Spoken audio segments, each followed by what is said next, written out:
Let's explore choice because it's a pivot point, right? If you can think of us in the center, and then the choices radiate out equally in all directions, right? Wherever we are in the universe, we can travel east, we can travel west, we can travel north, we can travel south. And reality stretches out equally in all directions, forward and backward, up and down. And so choice is the process of the ego, the I, that identifies with a pattern of choosing, a pattern of thinking, feeling, speaking, doing, and being, that produces a probability field. A choice in a given environment produces a probability field. And as part of that probability field, a continuum of well-being and a probability of well-being, right? Part of one dimension of the probability field is the probability of well-being. Now, we all want to feel sustainably better. We want to avoid feeling chronically worse. And so a good choice, a right choice, given our innate drive, is a choice that will lead us to a higher probability field of sustainable well-being. So take up cigarette smoking or take up jogging, right? One of them is going to facilitate a higher level of sustainable well-being over time as a probability field. It's not black and white. I mean, you might be tired jogging. You might be jogging in the rain, etc. But over time, if somebody goes jogging for 20 minutes a day for 30 years, or somebody smokes cigarettes every day for 30 years, the probability field of well-being is higher for taking up the habit of jogging versus smoking as a probability field. It's not black and white. And some of the problems, with smoking occur later, and, the benefits of perhaps hanging out with other smokers, whatever, occur sooner. But then there's also the benefits of jogging and hanging out with other joggers and working through emotions, not suppressing them, but expressing them and digesting them through the body. So choice goes out in all directions, and each choice in a given ecology, in a given environment, has a probability field that relates to well-being. Some choices, like smoking cocaine, or snorting cocaine,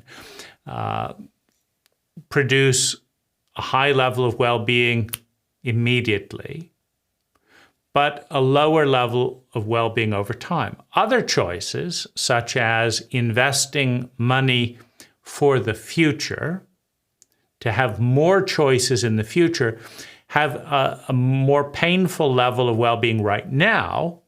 It's like I could go out shopping, I could go on vacation, or I could buy a stock and not sell it for 30 years, right? I don't get quite the same buzz off of taking money off the table and putting it in a 401k plan.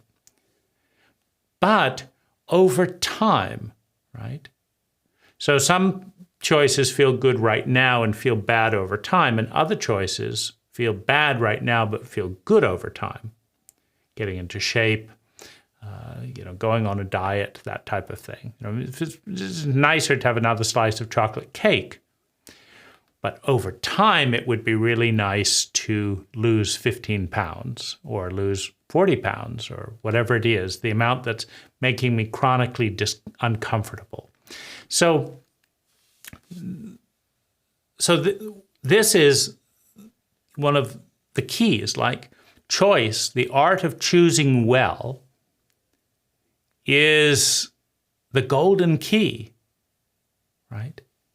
Every choice unlocks a probability field. Every probability field has different types and different degrees of sustainable well-being over time. Every probability field unlocks, a different reality. And so it's, a critical skill, choosing well, which just means making the choices that over time create higher and higher levels of sustainable well-being. That's what sustainable is over time. So, what do we know about choice? So, one thing we know is that when we have too many choices, we get overwhelmed and often don't want to make choices. And when we have no choice, we feel trapped, right? So we have the two extremes. Like up here, way too many choices. It's like going into Safeway and looking at the pickles, right? It's like there's this brand of pickles and that brand of pickles. They're sliced this way, they're sliced that way. There's kosher pickles. There's this. Like, oh my goodness, I just wanted a pickle, right? A pickle, right? I didn't want to get into the whole politics of pickles. I just wanted a pickle. And so you can have too many choices, or you can have no choices, right? Or feel like I have no choices. I'm either going to go to this school that I don't want to go to, or I'm going to lose my allowance and be grounded. It's not much of a choice, is it? It's an either or of two things I hate. Which one do I hate more? So too many choices, too little choices. And so the sweet point is when we have enough choices to feel powerful, and when we have choices that we want. I don't want the choice to be grounded or to go to a school that I hate. What I want is the choice to have sex with this beautiful young woman, or this beautiful young woman, or that beautiful young woman. I mean, that's a much more interesting choice than going to school that I hate or being grounded. Those are the choices that I want. Now, again, you can have sex with any of 1 billion women. Oh, how do I choose? I mean, oh my goodness, it's overwhelming. But any of these 7, right? That 7 is often a number, like the 7 habits of highly effective people. Of course, there's thousands of habits of effective people. Breathing, thinking clear. But why is it often brought down to the number 7? Well, there's enough to be engaged, and to have to think and be aware. And this is also, as a side note, one of the key things about choice. It correlates to consciousness. So if I have 7 choices, I'm going to be more conscious. I'm going to be more conscious than if I have 1 choice.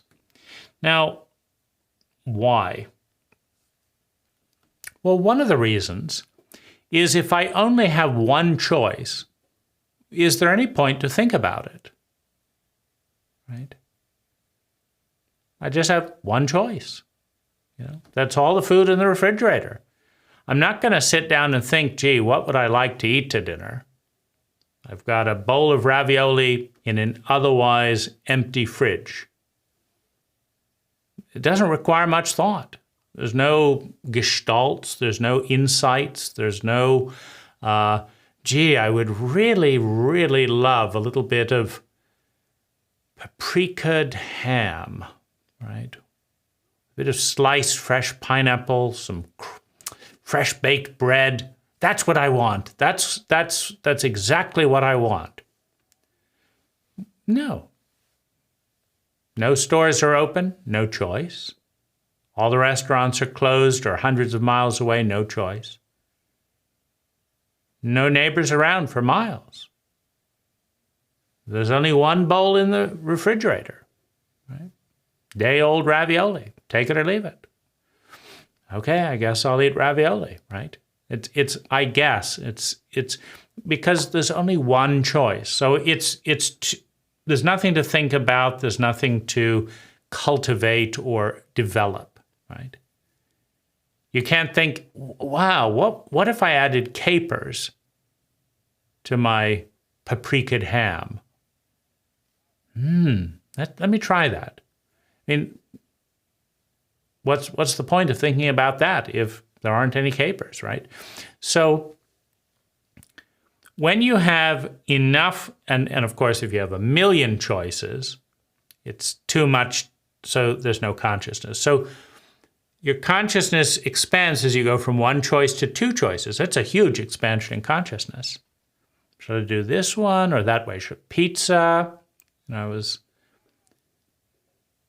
debating this evening, right? I could drive a little further and go and see Saru, who has wonderful, delicious Indian food and likes to make jokes.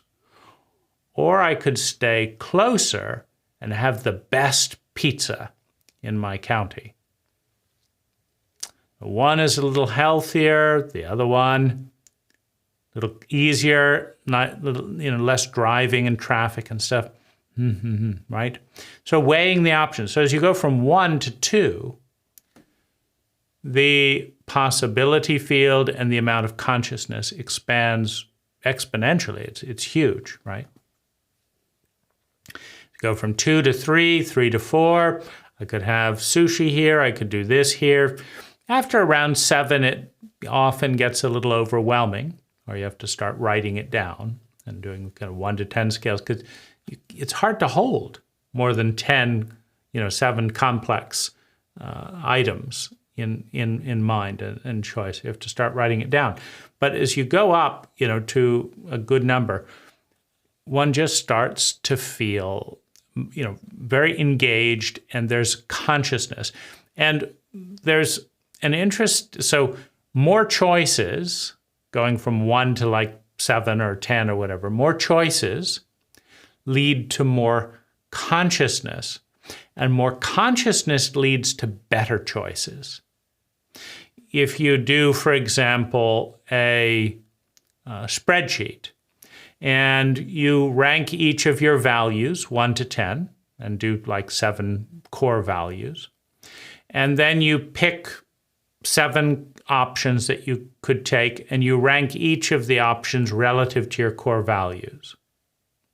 And then you rank the cost of each of your options. This one costs $10, this one costs $1 million, this one costs $1,000. You rank the cost, and how much time and how much risk and how much upside and downside. And you say, well, if I did this, I could have this upside. If I did that, this downside. So if you rank that, you're bringing consciousness. And suddenly, this is the winner. This is the obvious thing to do. I've got an 8 out of there. It costs very little, right? I'm making better choices because I'm infusing consciousness. And this is such a useful technique. Like I just did it the other day on buying a house, right? Should I rent or should I buy? But it's not just rent or buy. It's what would I do with the money? Because, you need, $110,000 down payment. So what would I do with that $110,000 if I didn't buy the house? Well, I would buy Tesla stock and Ethereum. Now, what do I think is going to happen with Tesla stock and Ethereum over the next 5 years? Well, probably they're going to triple. And what do I think will happen to my down payment on a $1 million home, over the next 5 years? Well, the home will probably go up to 1.3 million. $1 million home go up about 30% maybe in the next 5 years.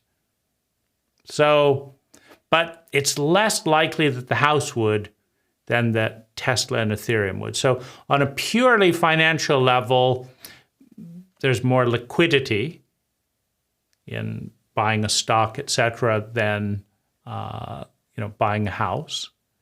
But it's not just a financial level. So on the financial level, if I put all of the money I put into a house into investments and waited 5 years, or I put them all in a house and waited 5 years and then sold the house, seems like there might be some slight benefit to buying stocks, etc. On the other hand, I already have a lot of stocks and I don't have a house, so maybe it's good to diversify. Right? Then there's taxes to look at. What would happen? Well, I do a lot of my investing through a nonprofit.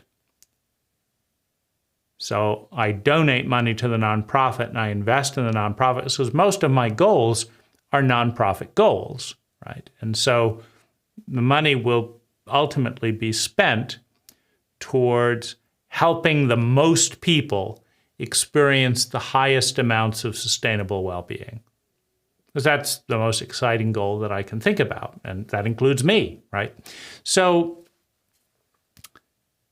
it'll be tax-free 100% in the nonprofit, but the down payment will not be tax-free and the principal won't be tax-free in a house. So owning a house is very good relative to stocks in a for-profit thing because you have to pay money on the income and then pay money capital gains. But in a nonprofit, you don't pay money on the income. And you don't pay money in capital gains if there's an investment fund. So that's a level, so that's on the financial level. But then there's the idea of control because, I've had some irritation with my landlord and I wouldn't have a landlord. So that sense of well-being, et cetera, goes up and the irritation goes down. On the other hand, it's far cheaper to solve that irritation myself than it is to, buy a new roof and do this, and spend the money, right? So it's, so there are irritants, but there are costs, right? The landlord isn't doing this, but if I am the landlord, if I'm doing that, then I have to pay the $30,000 for a new roof, or I have to hire the plumber to come out and do this, et cetera. And so it's, it's a different set of situations, pros and cons. Then the question is, do I like the house better? Well, I happen to be living in my favorite house. Meaning I've never lived in a nicer house. And none of the houses that I'm looking at potentially buying are as nice as this house. So then there's moving expenses, the time, the hassle, the cost of time off work, et cetera, to move and get adjusted, right? So each of those gets all of the pros. These are all the benefits of buying the house, 1 to 10. I wouldn't have to deal with the landlord. That would be a +7 in well-being. I would have certainty. I could sublet the house. That would, give me the option to doing that. But then on the flip side, I'd have to manage a tenant. And that has 5% of stress and anxiety to how are they taking care of the house? Oh, something broke, I have to fix it. So all of the pluses go on one side and all of the negatives go on the other side. And you add them all up relative to your values. See, and when you infuse choice with consciousness, you make better choices. And when you have more choices, you have more consciousness. So it's a nice circle, right? And you can also, there's two things that can go on here with these types of detailed analysis. One of them is buyer's remorse. This is when you thought about buying this house, but then you chose this house, but you think, I wonder if I would have been better doing that, right? So that's one thing that can happen is buyer's remorse if you have more choice. And, and you chose one rather than the other. Now, the other thing that can happen is greater appreciation. I chose this. I looked at all the situations and the reality that I've got, like I just chose to make this video. I was cuddling with my wife, and then I chose to do some dental flossing and get a glass of water. That was an upgrade of cuddling with my wife. And then I was go back to cuddling with my wife or make this video. Well, lucky for you, here I am making this video. Now, this choice wouldn't have been as enjoyable if there was no one in bed to cuddle with. And it's like, well, I might as well make a video. There's no one to cuddle with, right? So, when you have multiple good choices and you get clear on why you're choosing something, right? One of the reasons that I'm choosing this, for example, is I was ruminating while cuddling. So I wasn't enjoying the cuddling. My mind was ruminating, meaning finding little stressful things to go round in circles about. Well, I can't do that when doing a great video on a fun topic. And so this is better than ruminating. If I had the talent to be totally present as my wife sleeps and I'm snuggled up to her, then cuddling might be more fun than this. But I have the capacity to organize and structure and direct my thought while talking. I don't have that capacity while cuddling a sleeping person, right? So, and I can't just talk to myself with someone who's asleep. So that's kind of, the scenario here. So we want to have enough choices to feel empowered, enough good choices to feel empowered, and but not too many. And we don't want to have too few to feel it's kind of pointless to think about it. I'm just stuck here. That's an unpleasant situation, right? A prison or a marsh or being out in the woods could be a wonderful experience if you're volunteering to be there and you could leave at any time. But if you're lost in the woods, it becomes an imprisoning experience. I want to get out. I want to find myself. But once I have choices, it might be just the place that I want to be. Now, the other thing about choices is that choices are nested within choices. All choices are nested within other choices. So what that means is a drawing like this, right? All choices are nested within other choices. The choice to stay alive creates a series of choices. The choice to die creates another series of choices. Now, those choices around death are bigger if you embrace reincarnation and transcend consciousness rather than just disappearing and going, becoming dirt. But either way, there are a series of choices that are available when we choose to live today.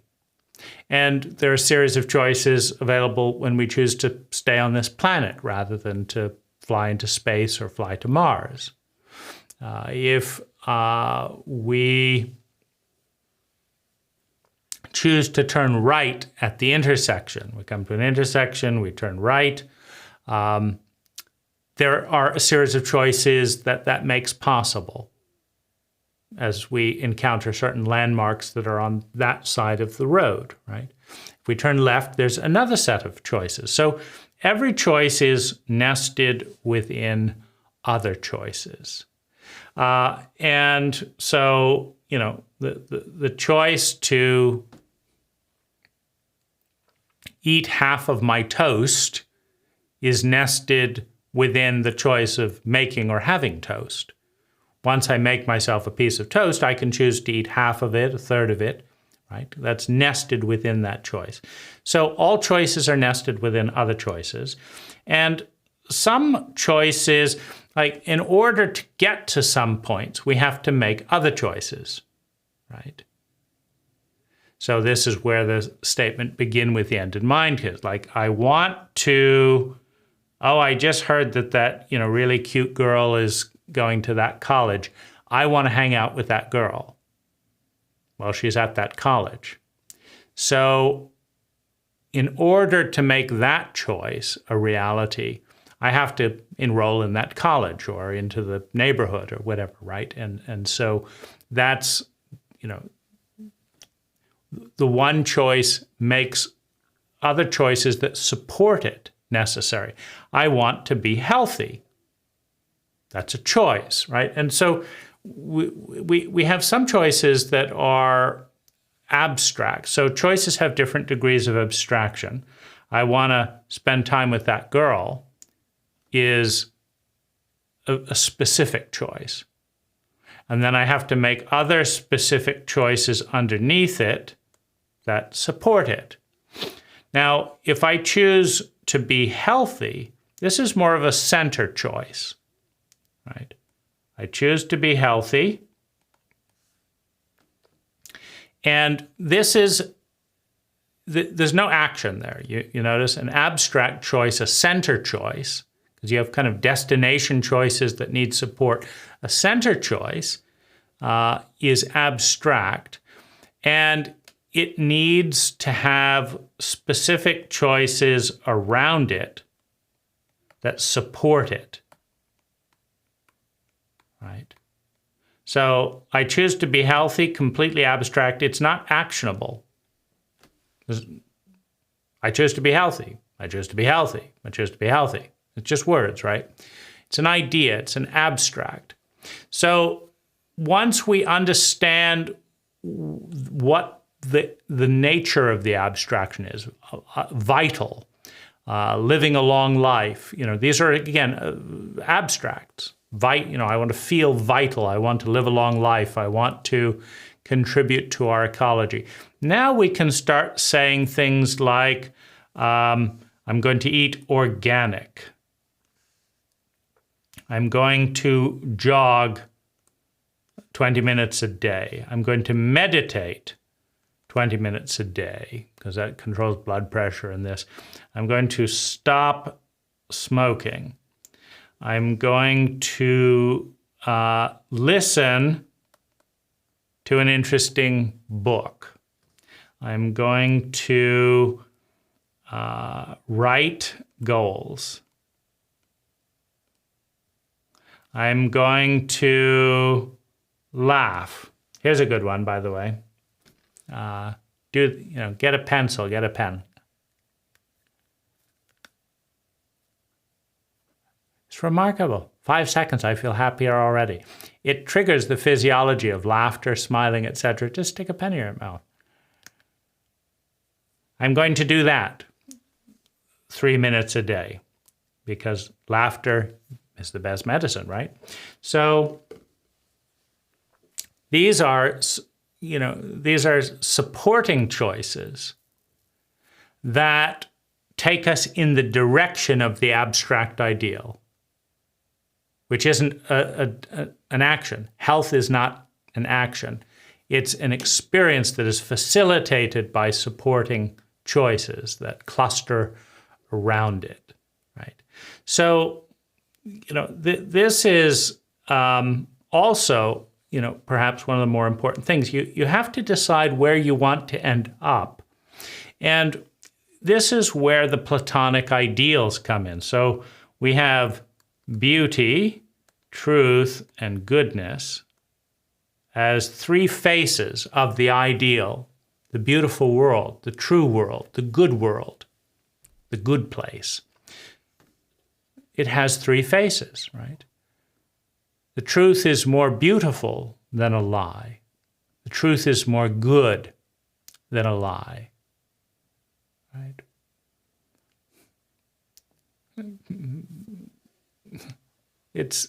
They're connected.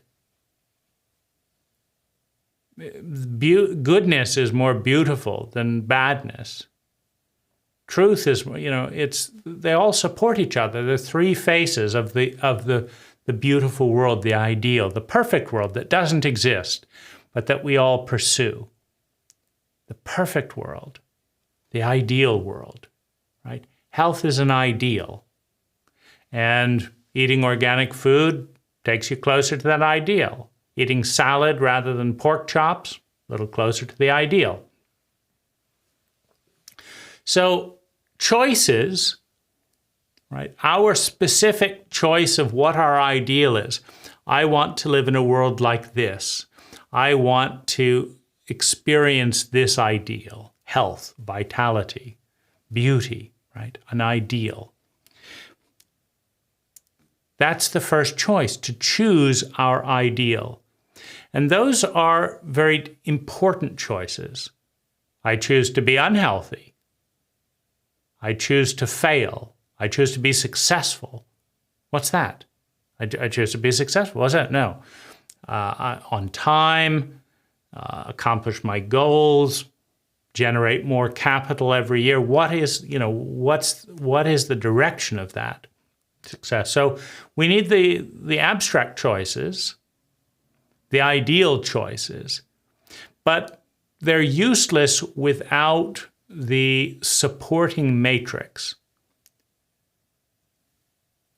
The ideal choices create the basis and the guidance for the supplemental choices or the supporting or satellite choices.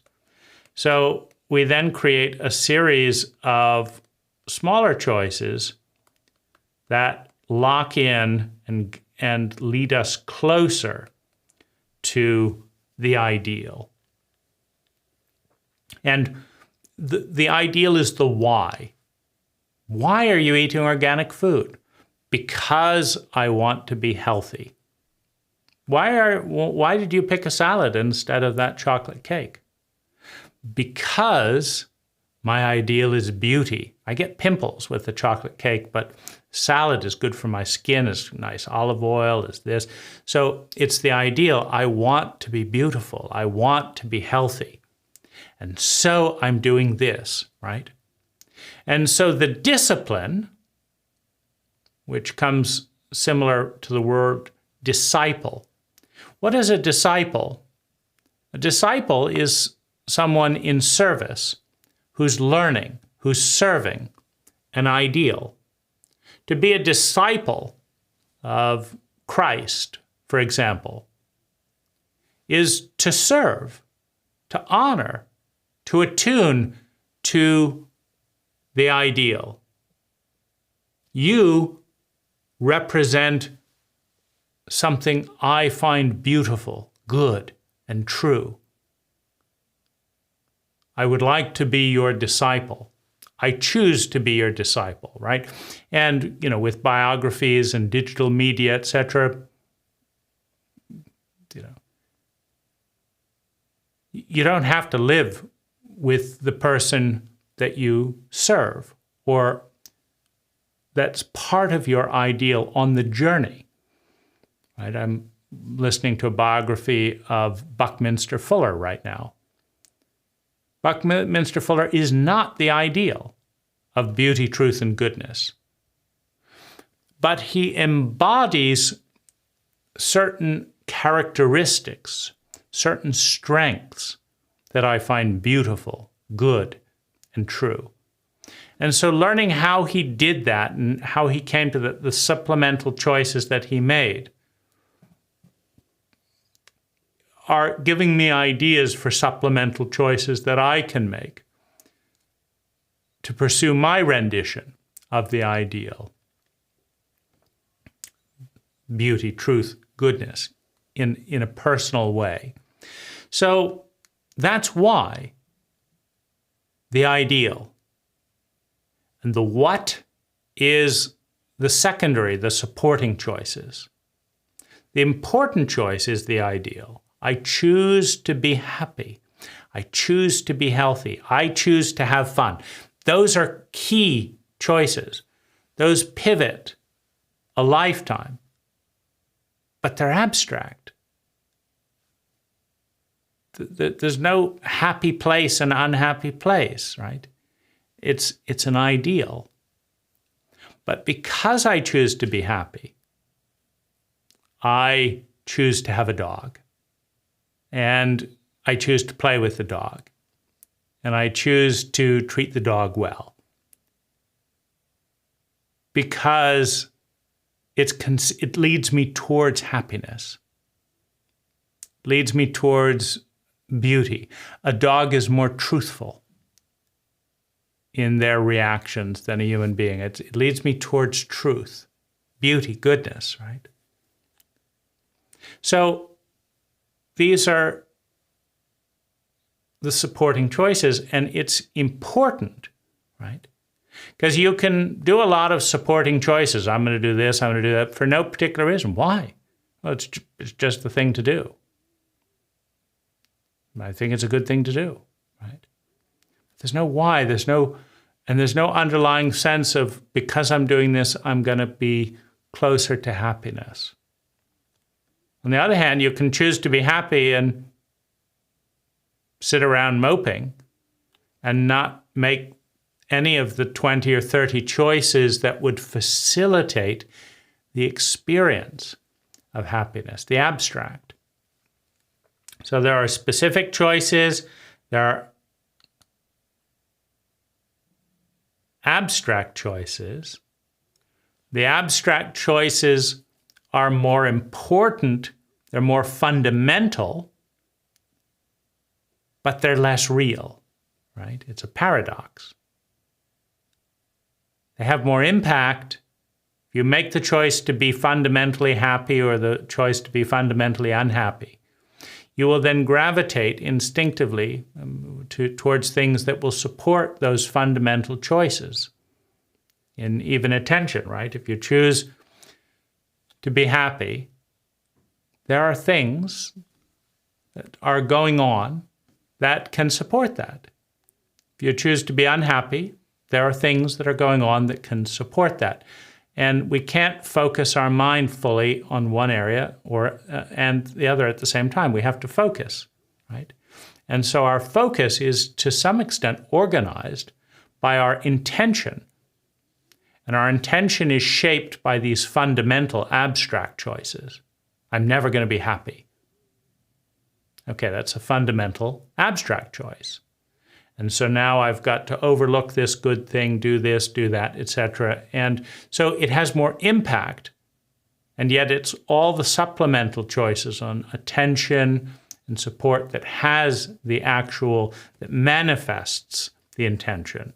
You can think of abstract choices and fundamental choices as intention, and then the practical supporting choices as the manifestors of that intention. I'm going to go for a walk.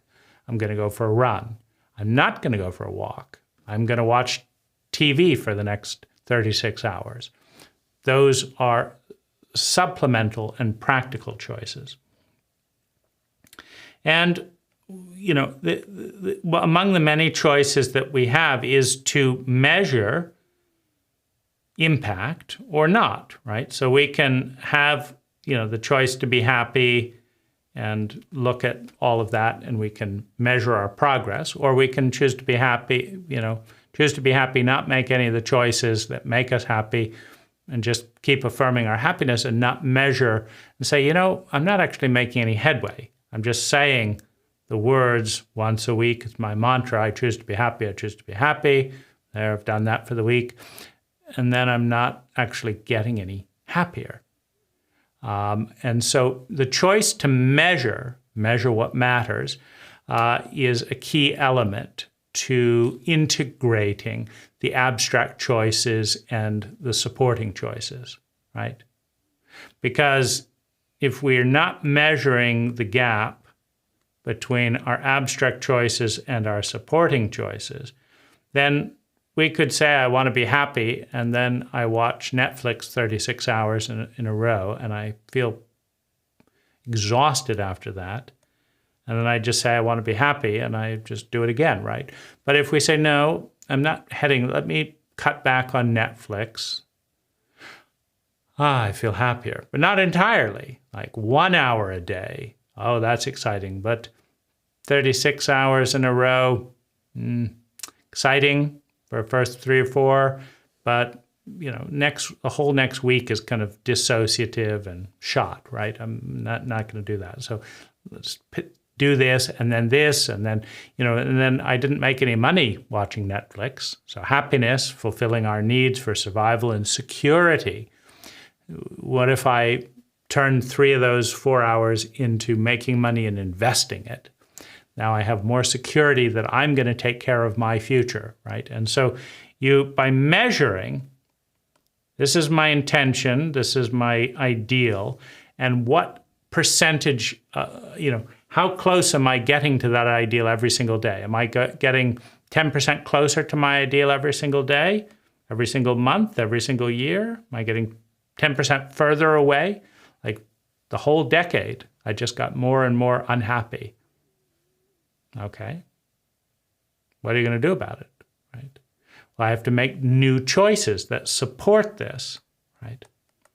So, this is the power of choice at the fundamental level, at the abstract and ideal level, and at the practical supporting level. And it's also the power of choice to measure and respond dynamically, or just to kind of leave them as 2 separate things. This is what I do, and this is my ideal, and they don't really meet and talk to each other. I just say what my ideal is, and I make these choices. So intelligence is measured by the efficiency with which energy is transformed into sustainable well-being. All of our ideals relate to sustainable well-being. And so intelligence, another way of looking at that, is once we established our ideal, how efficiently are we transforming our time, our money, our natural resources into an experience of that ideal that is sustainable? That is a reflection of our intelligence. So that's it for now.